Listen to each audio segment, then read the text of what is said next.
Welcome back, traders and investors. We have Nigam Arora on the line, and he is the editor-in-chief at the Arora Report.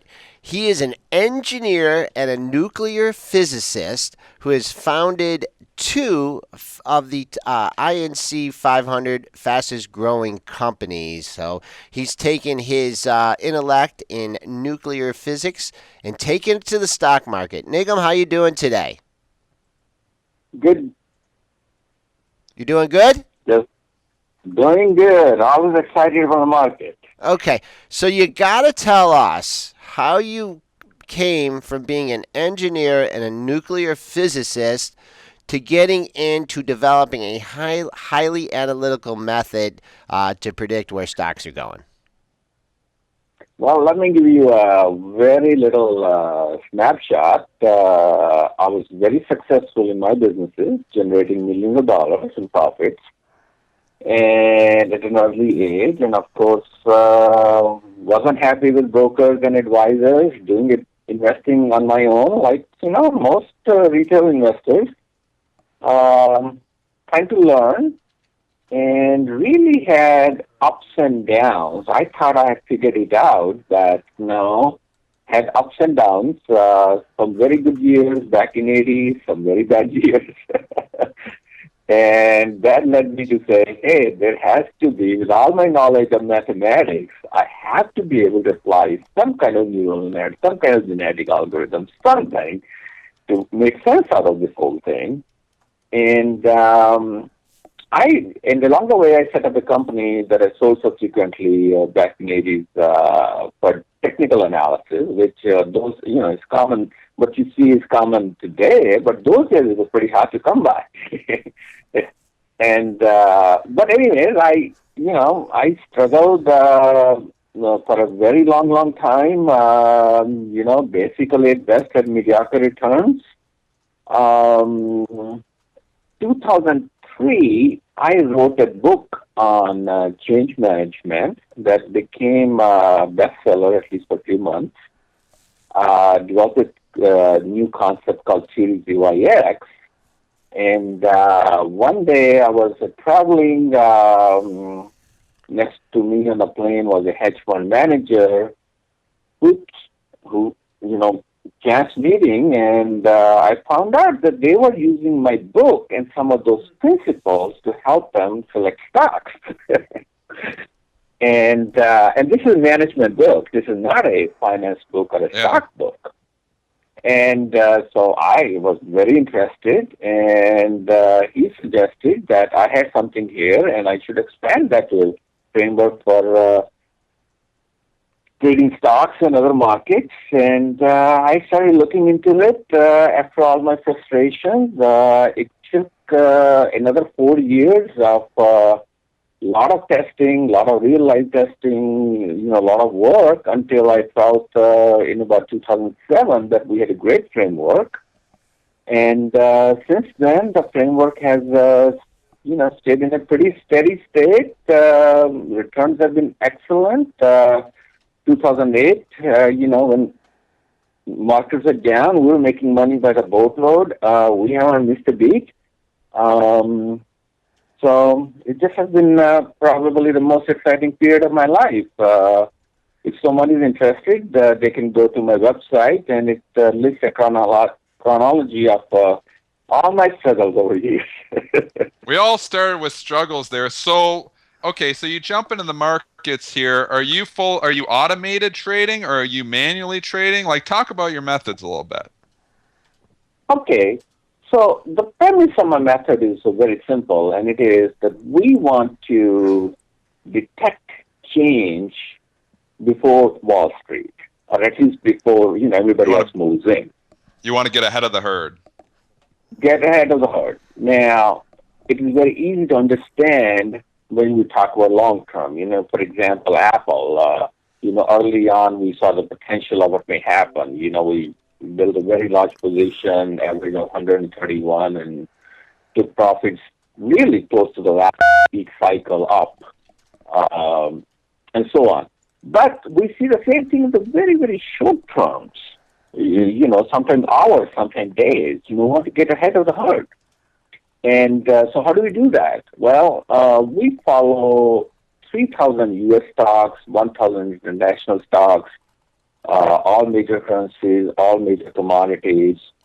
So we are highly, highly automated. But we are not automated traders, meaning there's a fair amount of discretion.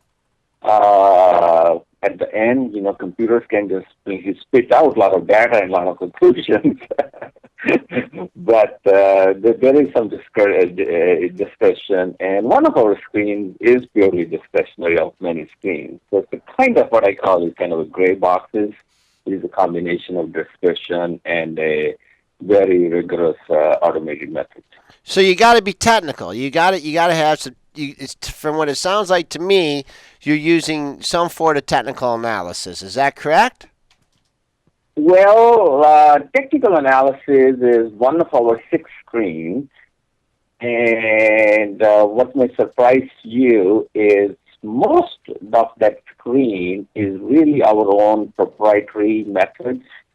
A big one that has been very good for us is to think about this.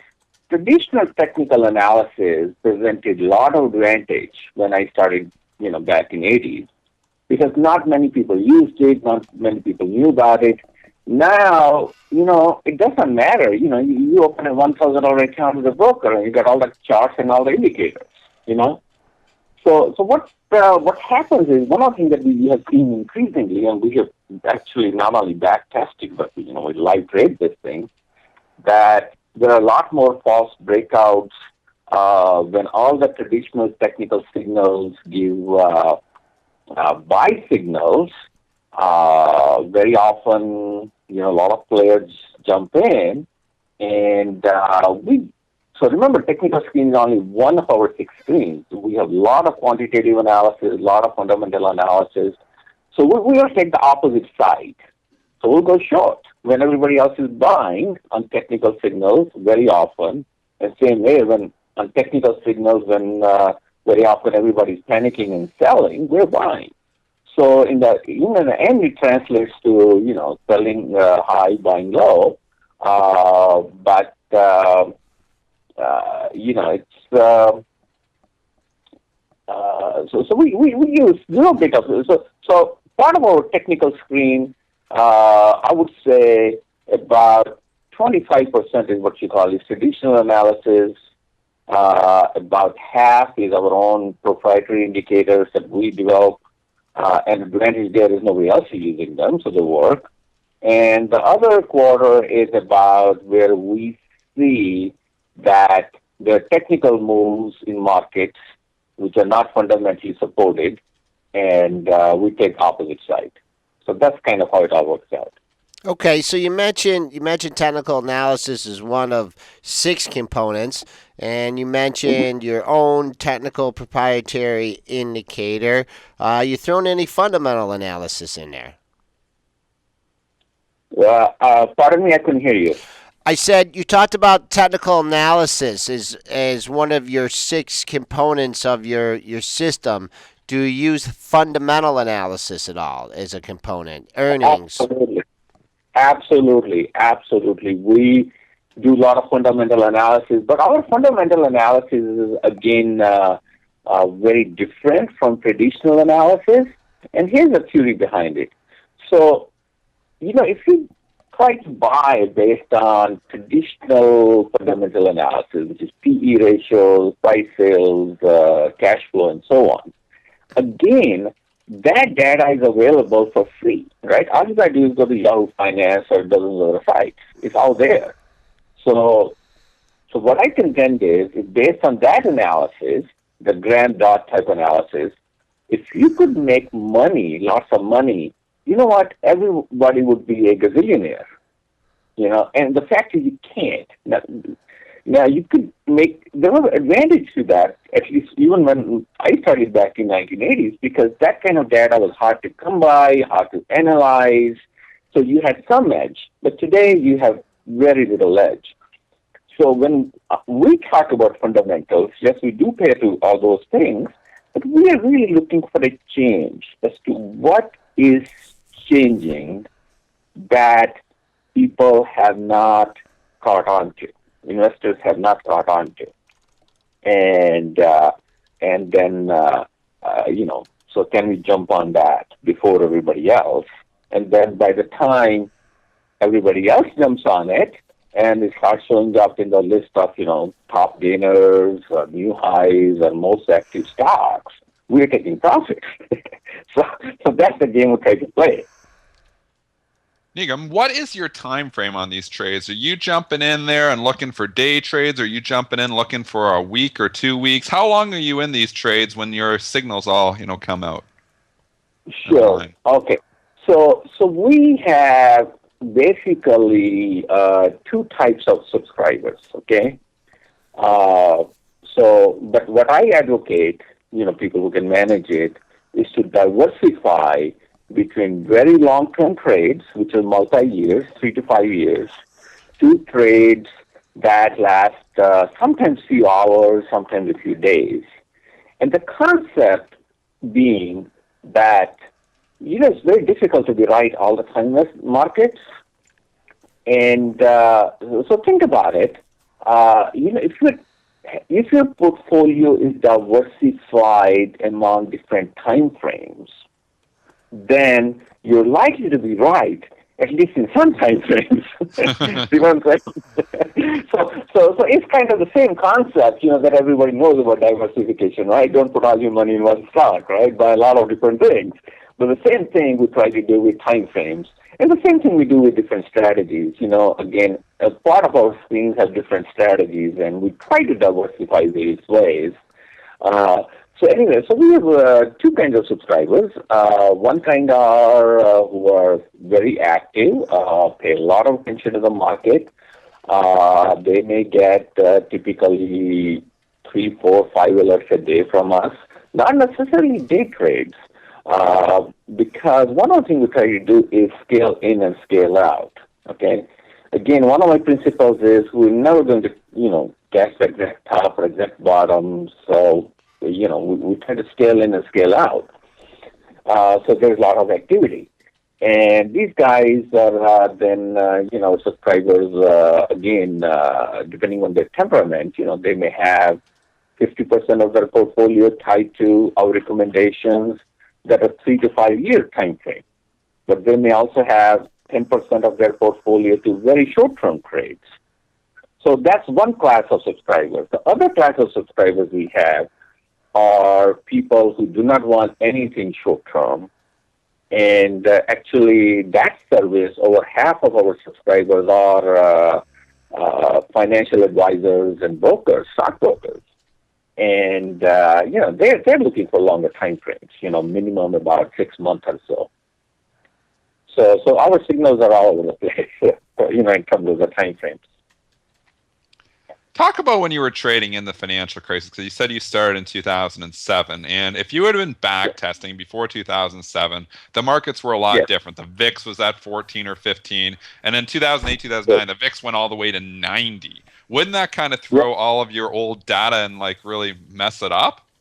No, our data hasn't been thrown up because remember, for example, now I want to tell you that when we went live with our systems in 2007, 2007 was the only year that was not the prettiest year for us. Right. We didn't lose money, but we underperformed averages, and the reason is because 2007, what we had done is we have a short newsletter, which is very aggressively short, and our services that are long only, we had cash plus inverse ETFs, okay?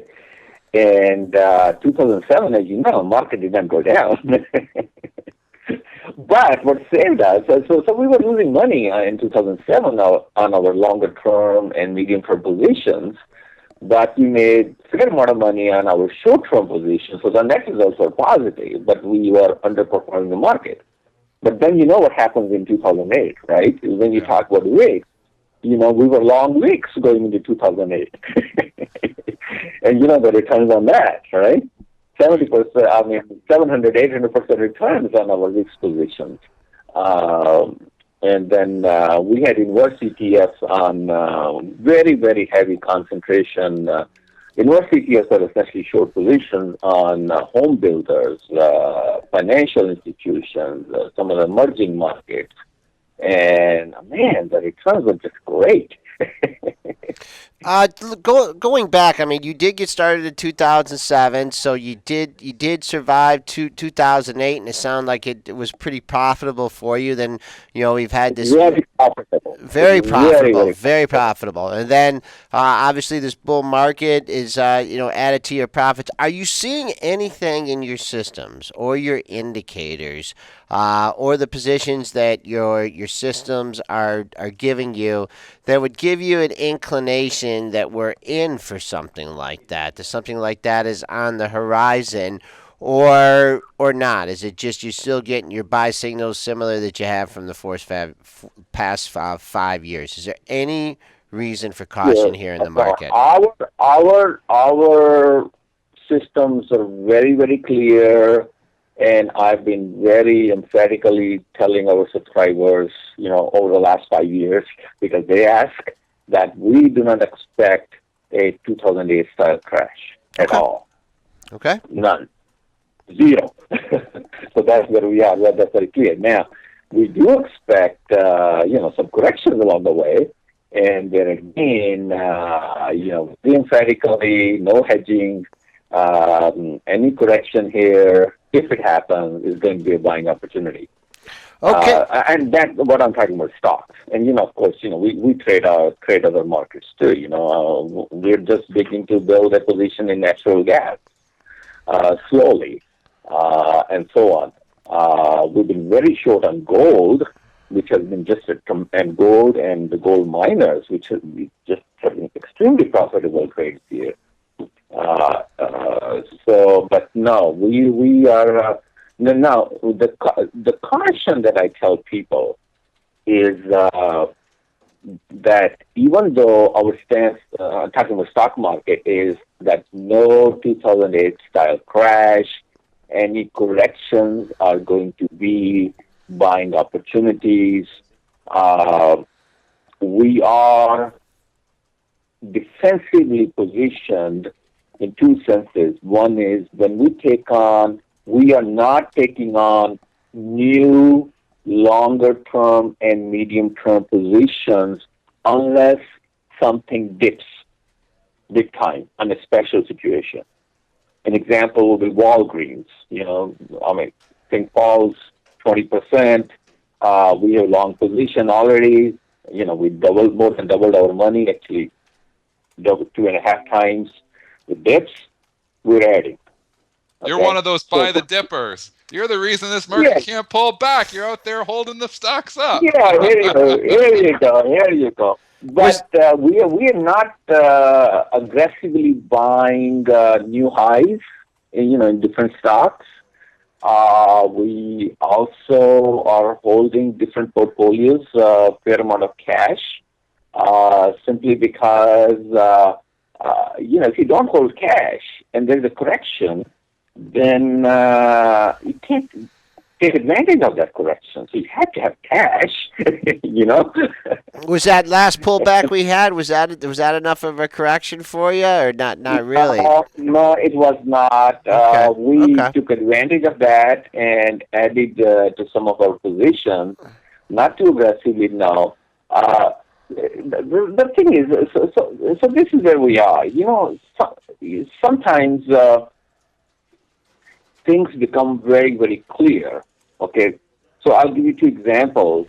December last year, when market was dipping and everybody was panicking that there's going to be a big correction, and this is a matter of public record. You can go to Market Watch or read my article there.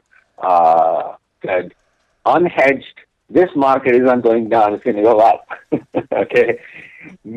Just before May and April, we heard a lot of sell in May this year, blah, blah, blah. And if you, again, read my public writings, there's an article I wrote in late April. It says, do not sell in May and do not go away. This market is going to go up. Okay. So the question is, where is it going next? Well, it's not clear to me today, but I think it's going to get very, very clear in the next 3 weeks. And the reason is very simple. Irrespective of all our systems or all the fundamentals or the technicals or the geopolitics, the bottom line is, from what we see, about 80% of money managers have underperformed their benchmarks.